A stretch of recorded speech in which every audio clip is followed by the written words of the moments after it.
வெற்றியை தரும் வாராகி வழிபாடுங்க.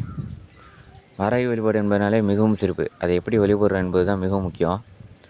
வீட்டு பூஜை அறையில் வாராகி படம் இருந்ததுன்னா படத்திற்கு முன்படி ஒரு தீபம் ஏற்றிக் கொள்ளுங்கள். ஏற்றி முடித்து விட்டு படையலாக வாராகி அம்மனுக்கு பிடித்த பொருட்களை படையலாக போட்டுவிட்டு ஒரு கிளியாத வெற்றிலை எடுத்து அதில் சிறிது கல் உப்பு, மஞ்சள், குங்குமம், ஏலக்காய் இது அனைத்தும் வைத்து நம்ம கையில் வைத்து உங்களுடைய கஷ்டம் என்னவோ அதை மனதார அம்மனிடம் கூறுங்கள். கூறி முடித்துவிட்டு வாராகி அம்மனுக்கு கவச்சம் இருந்தால் கவச்சத்தை படித்துக் கொள்ளுங்கள். அப்படி இல்லை என்றால் உங்கள் தொலைபேசியில் ஒலிக்க விடுங்கள்.